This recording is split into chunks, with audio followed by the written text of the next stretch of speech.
Welcome to the first episode of a D5Football podcast. This week, we're going to be going over the results and everything that's happened in the National League this week, all the fixtures that have happened.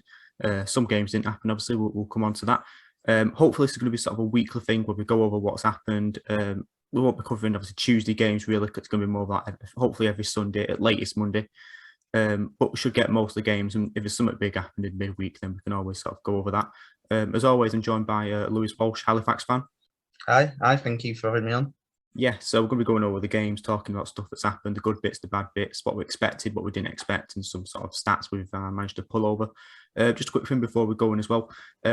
As always, when you get into something new, you're doing for the first time, there's going to be mistakes and stuff that we could probably improve as well. So, bear with us. We're still trying with this. So going forward, obviously, it's going to get better, hopefully, and improve it as well. Also, as well, if you're a bit angry that we've not spoke about your team as much, that's fair enough, because I would be as well. We're going to hopefully have a sort of a thing where if you just send in a comment or something about how you thought your team did, I thought we did good or bad or whatever, to a tweet we put out before every episode, then we'll mention that, so you get to put your thoughts out and everybody can listen to them as well. But without further ado, let's get into the games. The first game we've got Barnet against Notts County. Notts County beat Barnet 5-0, absolute thrashing at home for Barnet. Quite simply, thrashing, battered is just the word to use. We thought Notts would be quite good this season. Barnet would struggle a bit. Harry Cool probably his last chance, I think you said, in management. What do you make of this game? Well, it's a real baptism of fire for Harry Kewell, isn't it? First game of the season against a club that sacked him, didn't they? So, you thought he might be looking to prove them wrong. And in the end, he might have proved them right, because, 5-0 on an opening day, that's not setting a good precedent, is it? You think Barnet fans as well, they must not be looking forward to opening days last season now, because last season they lost 5-1 to Eastleigh, and now this year they've conceded 5 again. So I was thinking that Barnet might do well this season, but I think if you look back at the game, there's just so much they need to put right going forward. First half, to be fair, it was quite an even game, I thought, but second half, you just look. If you look back at the goals, it's Barnet just get caught out with that high line again and again and again. And I just don't know if Harry Kewell said something to him at half time that he's maybe got wrong, but it just looked like two completely different Barnet sides out there yesterday. And so they really, really need to kind of work on that consistency throughout a game if they want to do anything this year. Yeah, I mean, if you look at the goal that came from a free kick, which looks like more like a corner, but it was just a free kick. And Rodriguez just allowed to just run away, move into space, and it's in first time. It's just sloppy. And then also for Kyle Wotton's goal, again, like I said, the highlight, and it just came in, and he basically walked it into the goal, and it was like me playing against my nephew or something, and it's just walking it in. It was like, and I think that just sort of showed how it was for them, is that, like I said, two different halves, and they just walked it in and absolutely battered them as well. And got another stat we put out on Twitter. I thought this was quite funny. So Notts County not won 5-0 for 10 years. Best result this they've had in the league for 10 years. That was the 09-010 season. 010? 10 season. I don't know if you can call it 010, but we'll go with it. And they beat teams, 5 teams, 5-0 that season. Last one being Cheltenham 5-0. And the previous week, they beat Darlington 5-0. So I don't know if this is going to be sort of a repeat of that. On the opening day, I did believe they beat a team 5-0 as well. Can't remember who. So I don't know if I'm expecting them to go and win 5-0 loads of times this season. But if you win 5-0 on the first day, then I think you're going to expect it to happen. Let's not put all the attention on Barnet. I think it's a fantastic performance from Notts County. I think, okay, last season, for any manager, you're always going to have teething issues coming into a new club. And I think that showed at times in Ian Birchnell's first 2 games there. But now that he's had the pre-season to fully mould his squad into what he wants, I think that he's just shown an example of what they're capable of this year. And if they keep putting in performances like that, then who knows? Next game we're going to look at is Solihull v Wrexham. Solihull 2-2 against Wrexham. Wrexham, obviously, all the publicity around them. We don't want to make this the Wrexham podcast, but we just said publicity. And Solihull as well. This is one of those weird rearranged fixtures. It wasn't meant to be the fixture, but because of games getting called off, what the teams claim because of COVID, this game was rearranged, which I do quite like that they've managed to sort of use a bit of ingenuity and a bit of common sense to sort of go, well, you've got some teams here who aren't going to be playing on the opening day. Let's put a game together so we can put together. So credit to the league for doing that and all the teams. Again, Paul Mullin, we sort of thought he'd score. He did score in this game, a penalty, and a bit of a sort of crazy, quite entertaining game. What do you make of it? Yeah, I mean, as you said there, we always thought Paul Mullin was going to hit the ground running, and he has done there. And again, as well, talking about goals, it was quite a good effort from Jones, wasn't it? I mean, you'd expect that from a player of his experience, but to come in and have that sort of instant impact, he's just amazing for any player at any level, regardless of your experience. I think at times, though, however, Wrexham showed that whilst they do have an incredible squad, they could maybe still add to it, because I thought at times they were just maybe a little bit lacking in that midfield area, and then maybe just looked like they needed one more big name at the back. There's a couple of players that they're being linked with in the press today. I think Ben Tozer at Cheltenham's, that interest has been confirmed. So if they can maybe get a player like that in, then I think they might be able to iron out those little issues that they had against Solihull yesterday. But I think you have to say as well, good credit to Solihull for fighting to the end and getting that 94th minute equaliser. To have character like that in his squad is just a positive sign. To show that from the first game is something that can only be of benefit to him. Yeah, and like I said, I think you understated. I think it was an absolute worldie. He came in, hit it on his left foot. I think it was like half volley after they tried to clear it and just went in bang top corner. And I think Wrexham on their Twitter did lose it a bit over the top, but Yeah, I mean, I don't think you can blame them for a goal like that. And I think Sully will credit to them. They'd be quite happy with that result going into the future games with them. Good result against one of the favourites for the league. Really, what most people are saying, and like I said, a last minute winner. You can never last minute equaliser. Sorry, you can never go against that. Never go down against that. And I think as well, talking of stats, even I think that Solihull goal just maybe put an end, would have stopped a quite amazing stat of every away club winning today. I mean, that equaliser made it just so that it was every away club going unbeaten today. Yeah. But even then, that's almost unprecedented, surely. I mean, I don't know if there's any statos out there that have record of the last time that happened, but yeah, that's just mad. I mean, I count myself as a little bit of a stato. I'm not researching that. I'm not researching that. If anyone wants to, they can do. But I ain't got. I mean, at any level, even it doesn't have to be in the National League. So if you want to send that in to us, you're more than happy to. Yeah, if someone sends it in, I'll read it out next week, but I doubt they will. Third game, we've got Stockport 1, Dagenham Redbridge 3. Now, I did get a little bit of stick on Twitter by saying shocking. I don't know sort of if Dagenham fan was getting a bit, but Stockport again up there again was sort of favourites to do well. And so obviously it's only one game, but Dagenham did well. So Stockport against Dagenham, Stockport scored first, and really they could have had the game wrapped up with inside 10 minutes and stuff. Obviously John Bruni scored after 10 minutes. But Paddy Madden really should have scored a little bit early on, about 5 minutes into the game. And so they could have had that game wrapped up inside 20 minutes. And 2 quick-fire goals, we're going to mention this later on, seems to be doing quite well for teams this week. But they didn't do that. They only scored 1. And then came back later on. Good free kick by Dagenham just before half-time. And then they're back in it and going into the second half. 2 quick-fire goals, snaps it up for them, and then they win. What are your thoughts on it?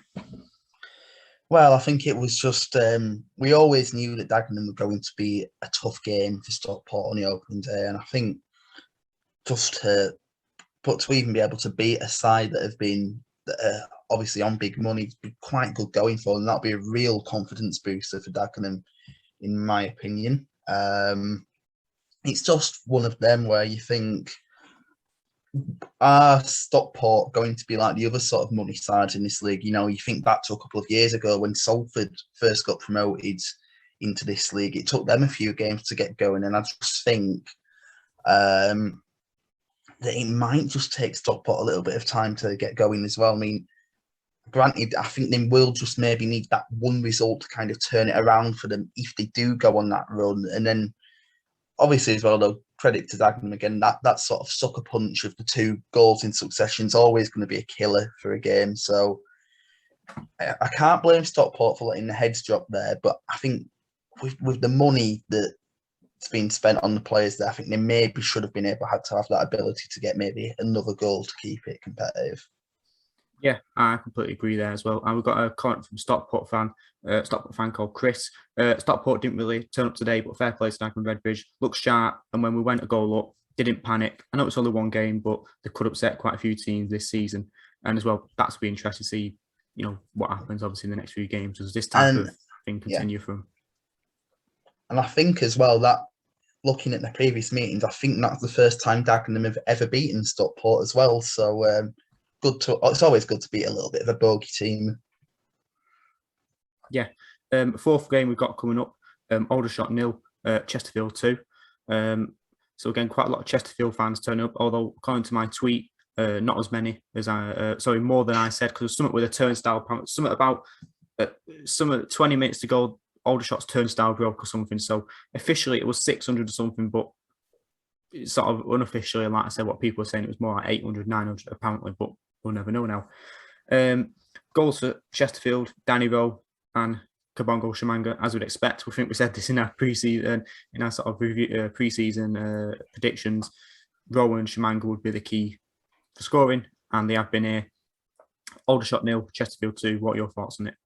Well, I mean, that sort of squad, that sort of strike force is always going to be amongst the best in the league. And to be able to get off to an instant impact just proves why everyone's almost salivating over that sort of forward, that sort of strength in depth up front for them.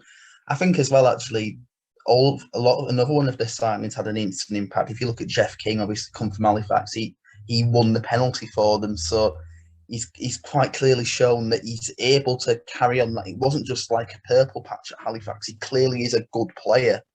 And so if he's able to carry that on at Chesterfield like he did yesterday for them, then they've got another real threat in another area of the pitch. So yeah, I think to go to Aldershot and win 2-0 is just a good all-round result for them. You can't really ask for much else on an opening day. You mentioned Jeff King there, obviously formerly of your team, Halifax. Aldershot manager did say, Danny Sill, that Jeff King dived. Is that the type of thing you think he would do, or what? Or is it a case of sort of sour grapes almost, if you like? Jeff King's the type of player that wears his heart on his sleeve, I think. I think you don't want to think that a player would dive. And it's obviously cliche to say, oh, Jeff King's the sort of player that would never do that. It's one of them where I think I think it could be a little bit of both, really, to be honest. So maybe Jeff King did go down a little bit easily, but to accuse him of diving I do think could just be a case of sour grapes. Yeah. Another one was Chesterfield could have had more. They had a goal ruled out for offside. Ball came in. I think it might have been. Gunning. I want to say. Don't correct me on that if I have done. But crossed it in, and Grimes got in at the back post. Sort of slid in and got a little touch to it. But when the ball's going at that speed, you get a little touch, then it can go anywhere with it and stuff. And it went in, but the linesman ruled it out for offside. But again, it didn't really matter because Chesterfield won anyway. So. Again, as well, just think it's all around quite good for Chesterfield. They'll be quite happy with that as well. And it's the first time they won the Open League game since the 18-19 season when they beat Ebbsfleet 1-0. So I think Chesterfield will be quite happy with that. Good away day for them. Lots of fans and stuff. And going into it, Chesterfield should be quite happy. And one of the top three we did only want to win. Our top three sort of we put for the predictions only want to win this match day. So I think we're quite happy for them. At number 5, we've got Kingsland 0, Southend 1.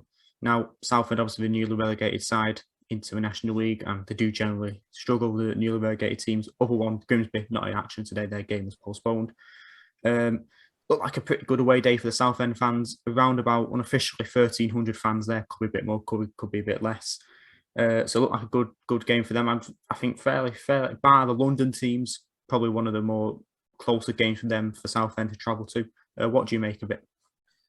We've seen a lot with the relegated teams into this league that they can have a little bit of a culture shock on that opening day of the season. I seem to remember Leyton Orient getting a bit of a nasty shock away at Sutton United when they first came down into this league. But credit to Southend, they've proven that, okay, we're not going to let this relegation thing stick around in our heads for too often. They've gone to Kingsland. Okay, they might not be one of the strongest sides in this league, but to go there when you're not too familiar with the league and be able to get a win, it's credible. You have to give them credit for them, really. I mean, if they're capable of maybe just going to those sorts of teams and grinding out results, then they should do all right. Yeah, and I think that's it, quite exactly.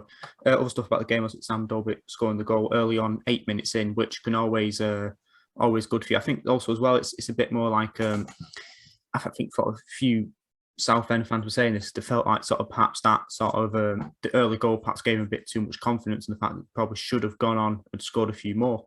And one Southend fan, Ryan, commented and said it's great to get 3 points on the board, nice and early, but still room for improvement. A better team, no disrespect to Kings Lynn, would have punished our mistakes today. That said, we could really have scored 2 or 3 more ourselves. And I think that sort of sounds about right from what other people have been saying. And it lines up that perhaps that early goal perhaps gave them a bit too much confidence and thought, okay, we're going to easily get 4 or 5-0 against Kings Lynn and stuff. Yeah. And perhaps it's sort of overconfident a bit and they only got 1 goal.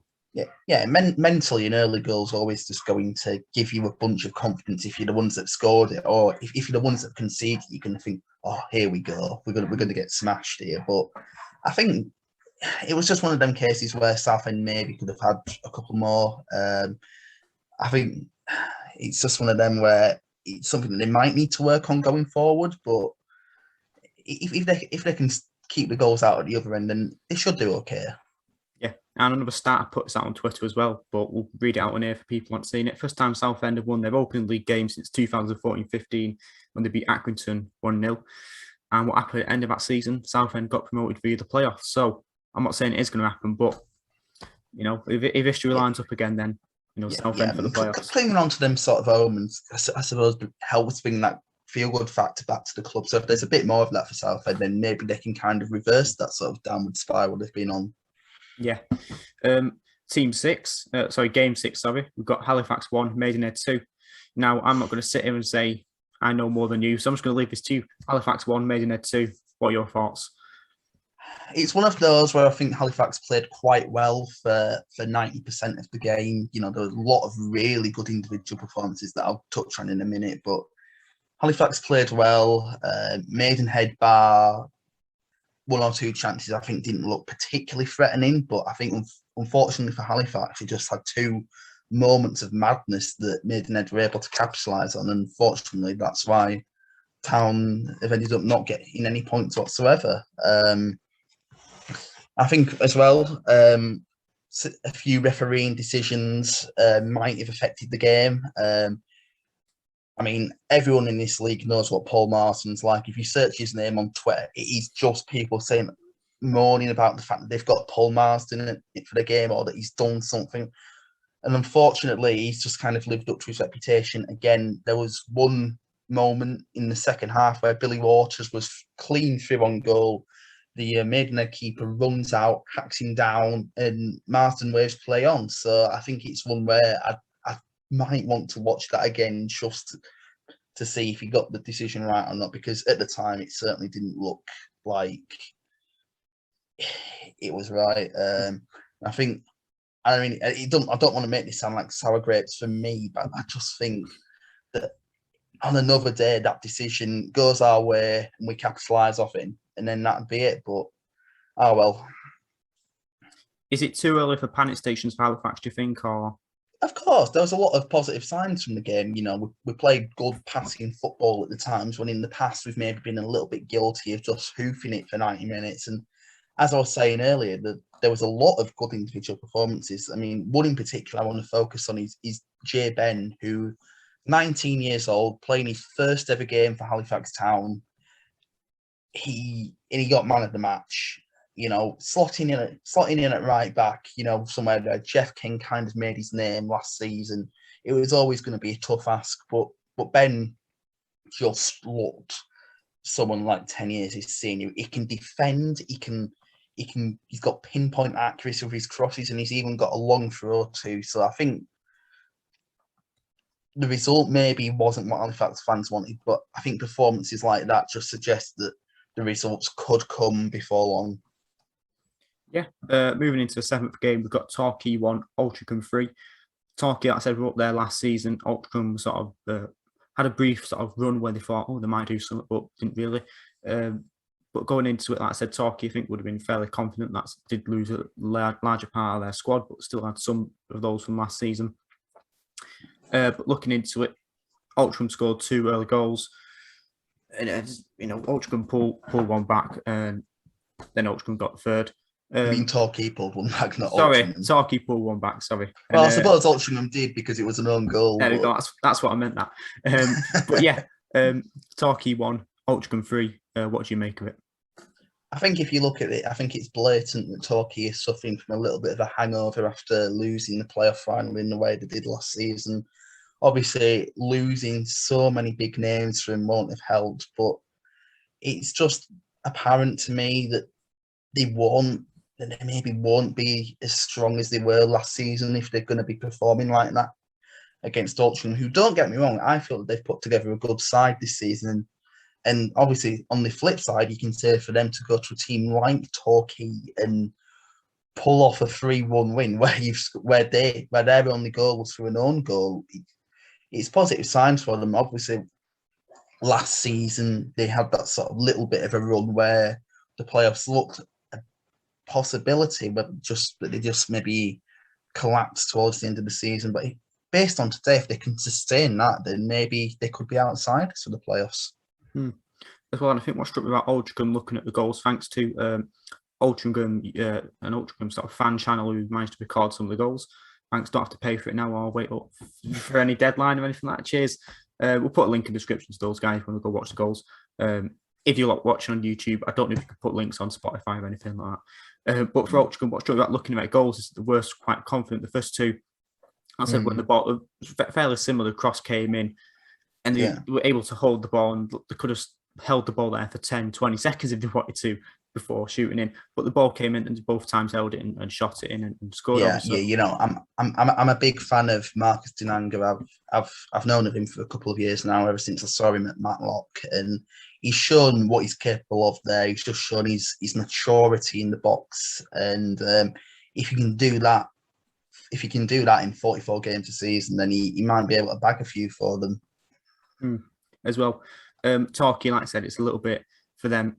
He said the hangover, a lot of that sort of phrase you're using.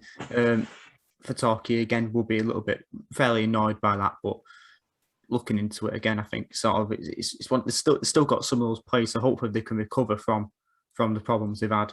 Obviously, losing a lot of their players, and they could still do all right, even if they're not sort of second up near the top like they were last season. Altrincham travel to your team, Halifax, as well next. Based on what you've seen from Altrincham and what you know about Halifax, this is not a preview, but who would you sort of have a sort of good think about there? I think that Halifax, they'll maybe be wanting to, if they can work on the issues that were apparent in the first game of the season, then I think they might just have a chance. But Altrincham, again, they're a strong team this season, so I'm going to stick with a 1-1 draw in that game. There we go. Then we've got our last two games. Eighth game we got Weymouth 0, Bournemouth 2. What do you make of it?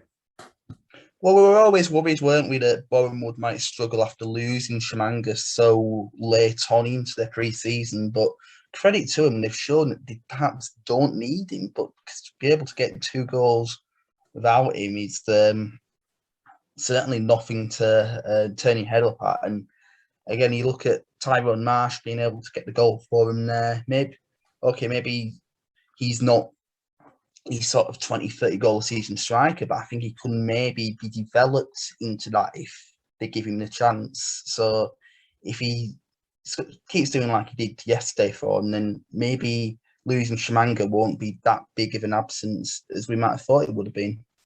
Yeah, exactly. Apologies, we are able to run through these at the end. I think we might have run over a little bit, but like I said, we'll still improve it. Ninth game, we got Wellstone 1, Woking 2, or Wheelstone, as you call them, but I'll call them Wellstone. Two clubs who we put in our predictions to be sort of down there, so you might say a little bit of an early 6-pointer for sort of relegation and down there. As I said before, Woking 2 quick goals, sucker punch and stuff, and then Wellstone got one back later on, but couldn't even it up or get a winner. What do you make of it? Yeah, it's everything that you've already said there. It already is a big game in a probable relegation battle there, and for Woking to come out on top kind of sets the precedent, really. Again, then as you said, two quick goals from Max Kretschmar, who I'm a fan of. I like what he's been able to do both at Woking and at his previous clubs. And for him to get the 2 goals there, I wasn't overly surprised.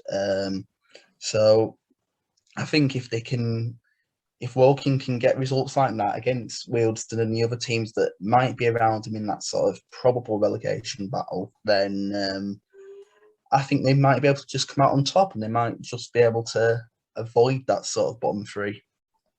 Right, looking at the table, not that it matters too much really, because we're only 1 game in. Notts County obviously on top after their final win. Oldham in second, down with Redbridge in third. Going down the bottom, Dover obviously in last. They didn't play today, but even if they did, they're not getting off the bottom. They're on -12. And obviously Barnet and Weymouth sort of round up the bottom 3. Again, not that the table matters much, but we'll still come to it for sort of continuity reasons and stuff and have a look. And obviously through the season, that will change quite a lot. But, some teams will stay roughly where they are. I think that's fairly successful for the first go. And like I said, something we're trying to do, trying to sort of just bring in some more sort of attention to the league and have something that people can listen to and have a listen to. But as well as all the other stuff we do, like I said, hopefully sort of some kind of match day videos, going to games, having a look at that. Still a sort of player manager interviews every now and again when we can. And just stuff in general. And if you have any suggestions for what you'd like us to do, we can have a look and we can see what we can do. No guarantee that we will, but we can have a look. And as well, like I said, if you want to send in your thoughts, you want to have your thoughts on the podcast of how your team did, send it into a tweet that we should be doing after every single game. We can have a look at it and then put it in and include it. Most of the time, I can't say we'll put all of them in, but most of the time we'll put them in if we can. But yeah, thanks to you, Lewis, for taking time out, obviously, to come on and have a chat about your team, Halifax, and also about every team in general. And I would say, to be fair, fairly successful one. No massive errors in the podcast. But yeah, thanks to everybody for listening, and hopefully we'll see you next week.